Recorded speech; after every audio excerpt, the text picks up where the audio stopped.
Hi guys, this is Gustafsson for Chess24. I'm back from Thailand, which is a pity for me because I love it there, even though I did not manage to win the Thailand Open. But it is time to have a look at even more serious chess events, and in Shamkir we have a super tournament going on with the participation of pretty much all the strong players out there: Carlsen, Caruana, Kramnik, so you name them. I haven't paid that much attention, so it is time to get into the action. Round 7, Magnus Carlsen faced the former world champion Vladimir Kramnik, one of the few players, one has to say, who does not have a horrible score against Magnus Carlsen. But Vladimir Kramnik, not having a great tournament, lost 2 games in a row prior to this one, and then facing the world champion with the black pieces, not the easiest of assignments. So let's have a look what happened. Carlsen went with 1e4, something he hasn't been doing much against Kramnik, but it is something he's been doing all the time in his World Championship match against Vishy Anand, who, like Kramnik, was relying on the Berlin Wall, and of course Kramnik also does not deviate from his pet opening. Carlsen chose the move 4d3, good old castles, knight takes e4, and here d4, knight d6. Black has been holding his own pretty comfortably in recent Super Grandmaster practice, so Carlsen does not feel like entering that discussion today. d3, also a move he has plenty of experience with from both sides of the board. Bishop c5, the main line. This time around, Carlsen chooses one of the main moves, the move c3. He played castles against Vishy Anand, but c3 arguably more critical. It eliminates the option knight to d4, for example, which Anand did not choose. c3, castles, and d6. A well-known tabia as well, where Kramnik is one of the leading experts. He showed the way here after the main move knight bd2. I believe Kramnik was the guy who introduced the move knight to e7 here, which nowadays is considered the main line. Earlier they used to play a6, but Carlsen, especially if provoked by a6, quite happy to play a structure like this: b takes c, h3, and so on and so forth. But this time around, Carlsen decides not to even start with the main move knight b2, but he prepared something else. He played the move h3 immediately, a bit of a sideline here, maybe keeping his option to go bishop e3 and bishop g5, but mainly also giving Kramnik a different look from the main line. Kramnik once again goes for the move knight to e7. a6 would be a similar story. White would take and now go knight bd2, or even rook e1, bishop e3, with chances for a small advantage. So knight e7 is very logical, a typical maneuver. In all these positions, the knight isn't doing all that well on c6, wants to get to g6. Now after knight e7, white tries to grab the center by playing the move d4. But here, since e4 is undefended, white has played h3 and not knight bd2. Black can afford to go bishop b6 and maintain the tension. D takes e5, not a big threat due to knight takes e4 with equality. So instead, Carlsen chooses the, at first sight, slightly surprising move bishop d3, defending his e4 pawn. The bishop didn't have all that much to do anymore on b5, and it was in danger of getting kicked away with c6, or else just staring into thin air over there. So bishop d3, logical move, and the line prepared by Carlsen for this game, who was playing quickly. Now Kramnik, who of course even this position will have been familiar to him, decides to force the issue and clarify the situation in the center immediately by playing d5, which is a fine move. I'm not sure it's necessary. To my mind, the very natural knight to g6 looks quite alright for black as well, with very standard play, then to follow with h6, rook e8, c6 or c5, with roughly equal position and a slower maneuvering battle.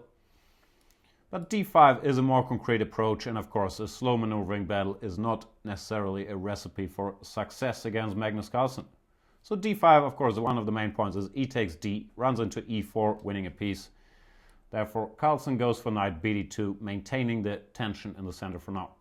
Kramnik plays d takes e4. This has been seen before as well, arguably the most natural move. The computer gives the move e takes d4 as interesting as well. Now white would not take back, because then he would end up with an isolated pawn and little to show for it.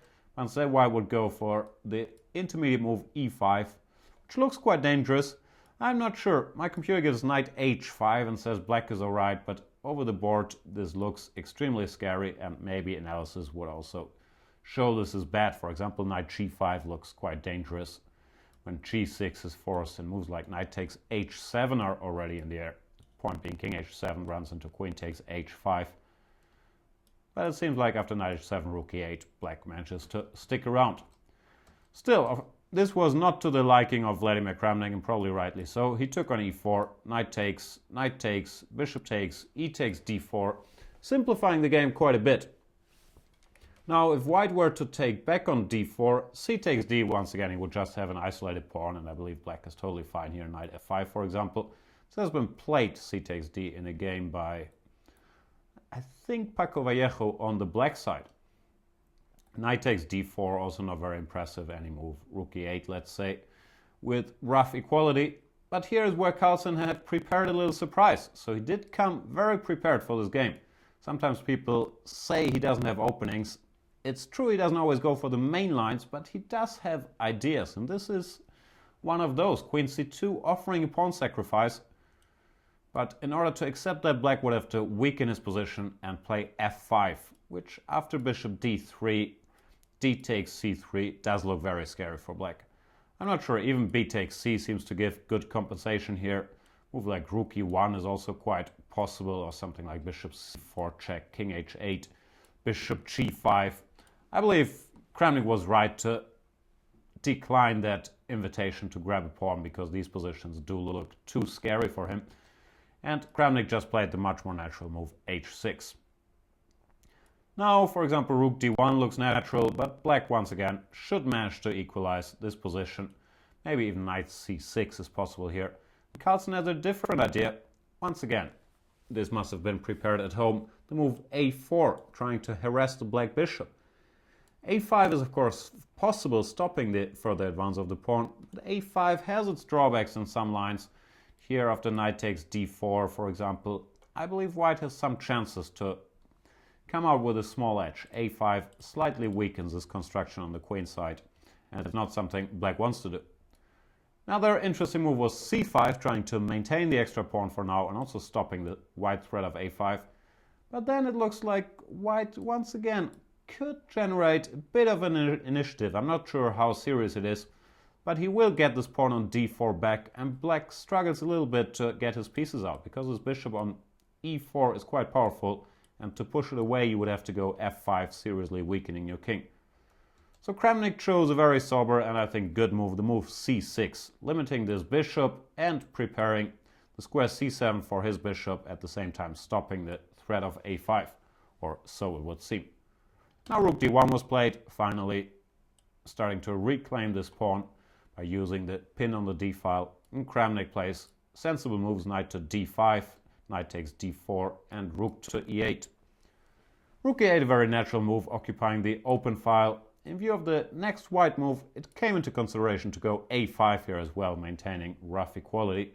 But rook e8 can't be bad. However, Carlsen kept playing quickly, and he had a little surprise in store here. He went for the move a5, another one is to say temporary pawn sacrifice. Black has to accept it. If black were to decline with bishop c7, a6 would be unpleasant, softening this construction black has. So you have to take it, and it's not so clear at first sight what white has for his pawn. The point is the cute little move knight to f3, vacating the d line, d file. So white threatens c4, and turns out it's not so easy to stop. The most natural idea would be to remove the queen, go queen c7, but that unfortunately runs into a double attack, bishop d5, cd, queen a4, and black loses a piece.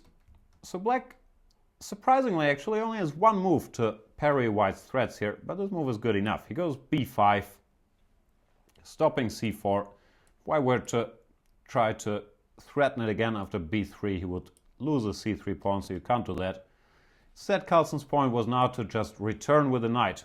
Looks like he lost to tempi, but b5 changes the situation, and there are some juicy targets on c6 and b5.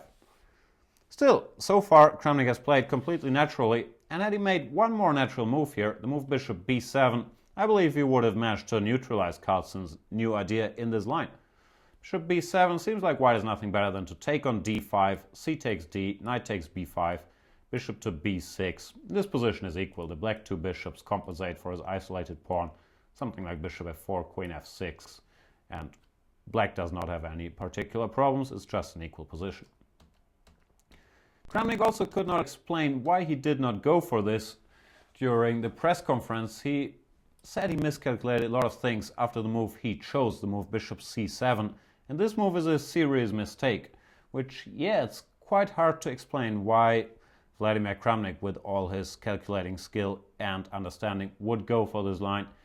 He has a cute idea after knight takes c6. He wants to go queen d6 and threaten checkmate, but this idea does not seem to work 100%. Knight c6, queen d6. The hopes of checkmate don't really materialize. Bishop d5, queen h2, king f1, queen h1 would be nice for black, but you don't get that against the Magnus Carlsen. Of course, Carlsen just played g3, stopping queen h2 check. Now it turns out that black has a lot of trouble keeping his material together. Queen takes c6, bishop takes d5 seems to be good for white. So black already has to rely on some serious trickery to stay in the game. Of course, Kramnik anticipated that and went for the move bishop to b7. But here he's not out of the woods. His point, which is nice, is after bishop d5, bishop c6, bishop f7, king f7, rook d6. It looks like white won the queen, but white does get checkmated. So once again, something you're not going to get against Magnus Carlsen. Instead, Carlsen went for the much more powerful move bishop to f4 after bishop b7, and it turns out that black is in trouble. Kramnik was relying on the fact, I don't speak English yet, was hoping that queen c5 or queen d7 would work, but it turns out neither of them do. Queen c5 is a problem, bishop takes d5, and if bishop takes c6, there is the very, very strong move queen f5, threatening f7 and c7. And it looks like white is just winning. Bishop d5, rook d5, queen c6, and rook c5 picks up a piece. So you can't go queen c5, as Kramnik realized around here. The alternative is queen d7, when white has a couple good moves. Kramnik was afraid of knight b4, which leads to an advantage, and Carlsen pointed out the move c4, which also looks extremely strong. The bishop takes f4, c takes b5, white supports his knight on c6, and he will win back the piece on d5 and keep a grip on the position. So nothing really seemed to work for Vladimir Kramnik. Queen d7 might have been the best try nevertheless. Instead, after some consideration, he decided to sacrifice his queen. This is what the move queen takes c6 comes down to. But even that did not really get him the equality he desired. Bishop takes d5, of course, attacking with tempo. Now black can't keep everything together. If he went queen b6, bishop b7, queen b7, rook d7 is a lethal pin. So it just doesn't work for black. Instead, the point of Kramnik's play was the move rook e1 check. Now rook takes e1 would relieve black from all his worries after queen d5. There's a huge threat of queen g2 checkmate, which white can only parry with queen e4, leading to an equal ending. But white does not have to take. He just went king h2. Now it turns out that all the black pieces are overloaded, so black has nothing better than to sacrifice his queen, which happened in the game. Queen d5, rook d5, rook takes a1.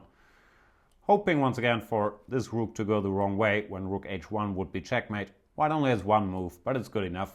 Move rook d1, covering the h1 square. And after rook d1, queen takes d1. The smoke kind of disappears. White has a queen for a rook and a bishop, and in this particular situation, that's not enough compensation. Black does not have a pawn, and his pawns are also a little vulnerable, so this queen will have a field day hunting them. Rook d8 was played, bishop f5 might have been a lesser evil, but after gf4, but after gf4, white is also very, very close to winning in this pure endgame. Zach Kramnik played rook d8, queen e2. Now if bishop takes f4, white would even have the zwischenzug queen takes b5, picking up another pawn. Once again with the winning position. So Kramnik had to try bishop b6. But that's also not good enough. Carlsen expertly plays bishop e3, getting rid of the black bishop pair. And after bishop takes e3, queen takes e3. I believe Kramnik just has a technically lost position. The queen is too strong here. He tried getting some counterplay with rook d1, threatening checkmate, but white just goes g4, creating a square on g3 for his king. The game is pretty much decided. a7 is hanging. There's also the threat of queen e8, queen f7. You can't parry both. Bishop c6 was played, stopping queen e8. One more precise move, queen c5, chasing this bishop to a more passive square before taking on a7. Bishop d7, queen takes a7. And this position is hopeless against Magnus Carlsen. Follow rook d2, king g3, rook d3, but the white king quite comfortably can walk up the board. It's not going to checkmate it over here. King f4. And the rest, as I say, is a matter of technique, which Carlsen has plenty of. Whatever that means, he just keeps playing good moves. Queen b7, threatening queen e4 check, rook d2, king e3. You can see the black pieces are kind of depending on each other and can't really take up positions that would give you a fortress. So the black task really is not to be envied here. Rook d6, f4, another strong move, grabbing more space, restricting the black pieces, making sure this bishop would not even find a cozy home on e6. Game is pretty much over. g6, queen b8, rook d5, g6, f5 was also terribly strong, but this is very much good enough. Rook d5, king e4, bishop e6, bishop c6 might look more tempting, but c7 once again overstretches the black defenses. Bishop e6. Now if black were to maintain this construction, he could maybe hope for a miracle fortress, but after the next white move we already see he doesn't. Queen b7, threatening queen takes d5 with a winning pawn ending, so this rook has to move. Goes to c5, king d4, and now this rook has to abandon defending his b5 pawn, rook c4, king e5. And this spells disaster for black, because now if the rook returned to c5, all of a sudden this king would join into the attack. King f6 would be terribly strong, or king d6 would also be terribly strong, and this rook can't stay on the 5th rank. So it is pretty much game over. Kramnik played the move b4, desperation, c takes b, rook c2. But this is hopeless. Not only does white have a passed pawn that will most likely queen, he also has an attack on the black king all of a sudden. King f6, and we can see queen e7, queen f8, queen g7 being a very, very nasty plan. Rook takes b2, queen b8, same idea. There's not all that much that black can do to prolong his resistance. Rook f2 was tried, parrying queen f8 because of rook takes f4 check, but of course Carlsen had another way to win here and he found it very easily. f5, g takes f. Now this pawn is going to be used as, I believe Mark Dvoretsky coined it, an umbrella, meaning it's going to stay alive so it shields the white king from checks from behind. And in fact, after queen g3, another precise move, changing directions, rook f1, g5, it turns out that white nevertheless has a mating attack which cannot be stopped and will actually lead to mate in 4 moves. It's just nothing to do. Queen h4 is threatened, followed by queen takes h6 check and queen g7 checkmate. So since you can't parry that, hg5, of course, queen g5, followed by queen g7. Kramnik rightfully decided to resign here, and Magnus Carlsen picked up another full point, which puts Magnus Carlsen at, I believe, 5.5 out of 7, which is a tremendous score in that field. Once again, the world champion showing he is the #1 and the world champion for a reason. Very good game. And for Vladimir Kramnik, the moment he's going to regret is the one outside of the opening after the theory battle. After 19 knight d4, where he really should have played the move bishop b7, which is the most obvious move in the position, when it looks like white is nothing better than an equal position with bishop d5. Oops, sorry, wrong arrow. Bishop d5, cd, and knight takes b5. Still, Carlsen showed himself to, well, be better prepared, or at least he had prepared an idea for one game, which did manage to confuse Kramnik enough that he made the already decisive mistake, bishop c7, and went on to lose the game. That was it from Magnus Carlsen, an eventful round 7. By all means, check out the other games. They were very interesting as well. Thank you guys for watching, and I'll see you for the next video. Bye bye.